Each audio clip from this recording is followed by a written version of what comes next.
आज हम लोग पढ़ेंगे group D, railway group D में पूछे गए साइंस के प्रीवियस ईयर के क्वेश्चन। पेपर बहुत नज़दीक आ चुका है और साइंस के प्रीवियस ईयर क्वेश्चन में से आपको ज़रूर पेपर में अधिकांश क्वेश्चन पूछे जाएंगे। तो देरी ना करते हुए चलते हम क्वेश्चन की तरफ। तो हमारा पहला क्वेश्चन है कि पौधों में पाए जाने वाला सफ़ेद, पीले या भूरे रंग का पदार्थ कहलाता है लेटेक्स पदार्थ कहलाता है। अगला क्वेश्चन है कि गुणसूत्र का नाम देने वाले वैज्ञानिक थे वाल्डेयर। अगला क्वेश्चन है कि डीएनए से आरएनए के संश्लेषण की प्रक्रिया कहलाती है अनुलेखन कहलाती है। चलते अगले क्वेश्चन पे। तो हमारा अगला क्वेश्चन है कि मूंगफली में तेल का संग्रहण कहाँ होता है? तो बीज पत्रों में होता है। अगला क्वेश्चन है कि रोवोल्फिया को किस नाम से जाना जाता है? तो इस पर सर्पगंधा के नाम से जाना जाता है। अगला क्वेश्चन है कि बर्फ पर पाए जाने वाले शैवाल कहलाते हैं क्रिप्टोफाइट्स कहलाते हैं। अगला क्वेश्चन है कि शैवालों को साधारण भाषा में कहा जाता है काई। जो आम घरेलू भाषा में हम काई कहते हैं, जो हरी हरी फर्शों पे जहाँ पानी गिरते रहते हैं वहाँ पे हरी हरी टाइप में फर्श हो जाते हैं, चाहे मिट्टी हो वहाँ पे, उसको हम काई कहते हैं। उसको हम शैवाल भी कहते हैं। चलते हैं अगले क्वेश्चन पे। तो हमारा अगला क्वेश्चन है कि शैवालों में भोजन संचित रहता है मंड के रूप में, भोजन एकत्रित रहता है इनके पास। अगला क्वेश्चन है कि छाया में उगने वाले पौधे कहलाते हैं सियोफाइट्स कहलाते हैं। अगला क्वेश्चन है कि बासी मक्खन के दुर्गंध का क्या कारण है? तो ब्यूटेरिक एसिड का ये कारण है दुर्गंध का। अब चलते हैं अगले क्वेश्चन पे। तो हमारा अगला क्वेश्चन है कि सोडियम बाइकार्बोनेट का साधारण नाम क्या है? तो बेकिंग सोडा इसका साधारण नाम है। अगला क्वेश्चन है कि गर्भाशय में शिशु के विकास की जानकारी हेतु किसका प्रयोग किया जाता है?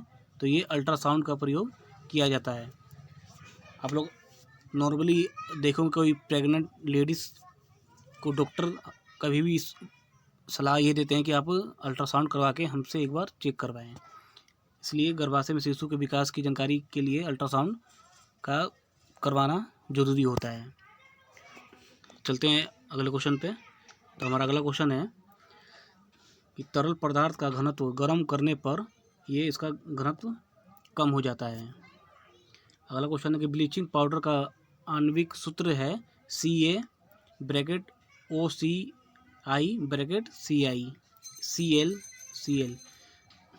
हमारा अगला क्वेश्चन है कि पोलियो किसके कारण से होता है?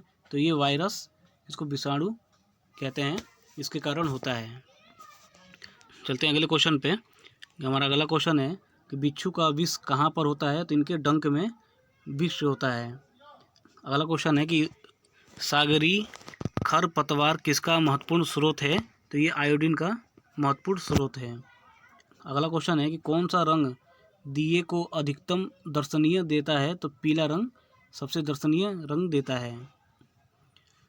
अगला क्वेश्चन है कि क्लोरोफार्म बनाने के लिए क्या प्रयोग में लाया जाता है? तो इथेनॉल प्रयोग में लाया जाता है। अगला क्वेश्चन है कि पारिस्थितिक तंत्र में नाइट्रोजन का परिसंचारण किसके द्वारा होता है? तो ये जीवाणु के द्वारा होता है। हमारा अगला क्वेश्चन है कि जंग रोधी इस्पात के निर्माण में इस्पात का मिश्रा तत्व किससे होता है? तो ये क्रोमियम और निकेल से होता है। हमारा अगला क्वेश्चन है कि अभिसारी लेंस की फोकस दूरी होती है चिन्ह में धनात्मक। हमारा अगला क्वेश्चन है कि मानव शरीर का सर्वाधिक कोलेस्ट्रॉल बनाने वाला स्थान है यकृत। यकृत में कोलेस्ट्रॉल ज़्यादा बनता है, जिसको हम जिसे देख के कहते हैं कि फैट हो गया है, इसको हम कोलेस्ट्रॉल बोलते हैं। अगला क्वेश्चन है कि ईईजी तकनीक किसकी क्रिया के अभिलेखन में प्रयुक्त होता है? तो ये मस्तिष्क में होता है। अगला क्वेश्चन है हमारा कि लोहे अयस्क को प्रगलित करने के लिए मुख्यतः किस खनिज का प्रयोग किया जाता है? तो मैग्नीज और चूने का प्रयोग किया जाता है। अगला क्वेश्चन है कि हाई अल्टीट्यूड रिसर्च लेबोरेटरी अवस्थित है गुलमर्ग में। हमारा अगला क्वेश्चन है कि कोलेरा हैजा, जो कोलेरा हैजा उत्पन्न होता है जीवाणु बैक्टीरिया से। अगला क्वेश्चन है कि अल्फांसो क्या है? कि आम की एक किस्म है अल्फांसो, ये आम की एक प्रजाति है।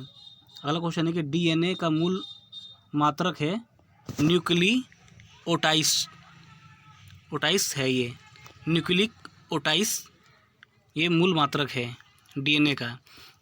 चलते हम अगले क्वेश्चन पे। हमारा अगला क्वेश्चन है कि सूर्य प्रकाश को नाभि बिंदु पर लाने में किसका प्रयोग किया जाता है? तो ये अवतल दर्पण का प्रयोग किया जाता है।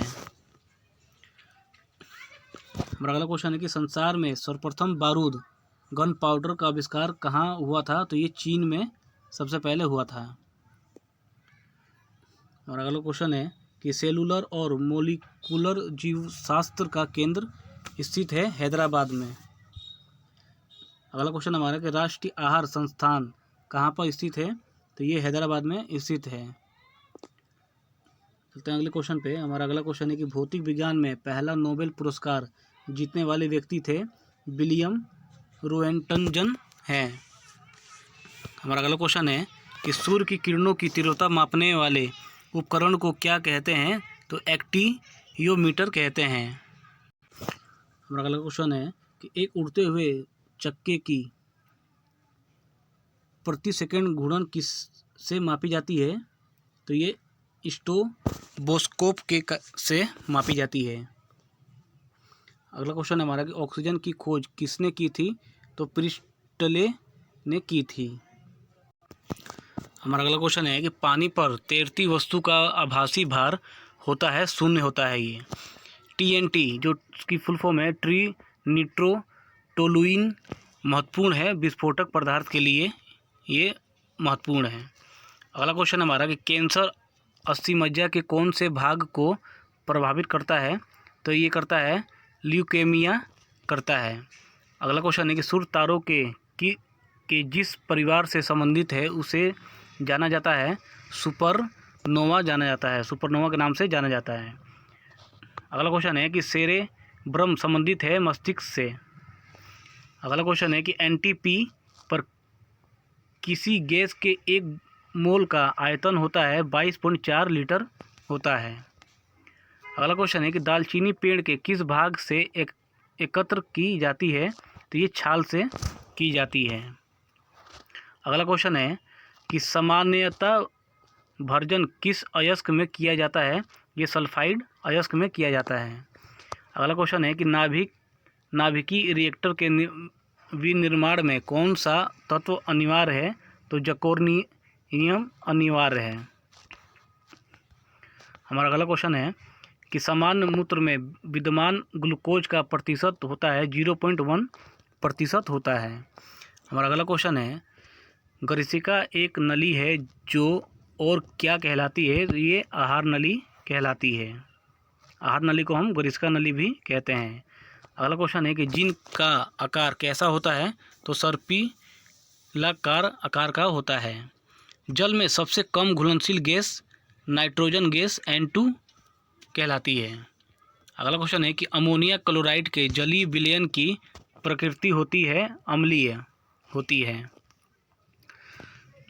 हमारा अगला क्वेश्चन है कि तापमान और दाब की समान परिस्थितियों के अंतर्गत सभी गैसों के समान आयतन में अणुओं की समान संख्या रहती है, यह नियम कहा जाता है एवोगाद्रो नियम कहा जाता है। हमारा अगला क्वेश्चन है कि एथिल अल्कोहल का समावयवी है डाइमेथिल ईथर है ये। अगला क्वेश्चन हमारा कि डॉक्टर हरगोविंद खुराना को किसके लिए नोबेल पुरस्कार प्राप्त हुआ था? तो ये जेनेटिक कोड का लेख पढ़ने के लिए हुआ था। हमारा अगला क्वेश्चन है कि नींद का अध्ययन क्या कहलाता है? तो ये हिप्नोलॉजी कहलाता है। अगला क्वेश्चन हमारा कि ऐसे दो तत्वों जिसमें इलेक्ट्रॉनों की संख्या भिन्न भिन्न है लेकिन जिनकी द्रव्यमान संख्या समान हो को क्या कहते हैं? तो समभारिक कहते हैं। अगला क्वेश्चन हमारा कि धातुएं किस प्रक्रिया द्वारा गर्म होती है? तो ये चालन के द्वारा गर्म होती है। अगला क्वेश्चन है कि लॉ ऑफ फ्लोटिंग का सिद्धांत किसने दिया? तो ये दिया था आर्किमिडीज ने दिया था। अगला क्वेश्चन है कि रेखा गणित का पिता किसे कहा जाता है? तो यूक्लिड को कहा जाता है। अगला क्वेश्चन है कि बोफोर्ड मापक्रम क्या मापने के लिए प्रयुक्त होता है? तो ये हवा की गति मापने के लिए प्रयुक्त होता है। अगला क्वेश्चन है कि रुधिर में ग्लूकोज की मात्रा का बढ़ना क्या कहलाता है? तो ये मधुमेह कहलाता है। अगला क्वेश्चन है कि सूचनाओं का वह समूह जो एक कंप्यूटर को निर्देशित करता है कहलाता है प्रोग्राम कहलाता है। अगला क्वेश्चन है कि इंडियन इंस्टीट्यूट ऑफ साइंस स्थित है बेंगलुरु में। एसपीएम का पूर्ण रूप है सस्पेंडेड पार्टिकुलेटर मैटर है इसका पूर्ण रूप। हमारा अगला क्वेश्चन है कि ओस्टियोपोरोसिस से संबंधित अंग है हड्डी। हमारा अगला क्वेश्चन है कीमोथेरेपी का इस्तेमाल किया जाता है कैंसर के इलाज में। अगला क्वेश्चन है कि अंतर्राष्ट्रीय स्पेस विश्वविद्यालय अवस्थित है फ्रांस में। हमारा अगला क्वेश्चन है कि कैंसर के अध्ययन को कहा जाता है ऑन्कोलॉजी कहा जाता है। तो दोस्तों बस इतनी वीडियो है, और आपको प्रीवियस ईयर के क्वेश्चन जो साइंस में जो railway group D previous year में पूछे गए थे आपको और करवाए जाएंगे, पूरे पेपर करवाए जाएंगे जितने साइंस के क्वेश्चन पूछे गए थे। तो इसी में से पेपर में आपको कई बार रिपीट होंगे और कई बार एग्जाम में पूछे जाएंगे। ये कम से कम 15 से 20 क्वेश्चन आपका प्रीवियस ईयर में से ही पूछे जाएंगे। तो दोस्तों वीडियो देखने के लिए धन्यवाद। वीडियो कैसी लगी आप कमेंट करके हमें ज़रूर बताइए। ओके, जय हिंद।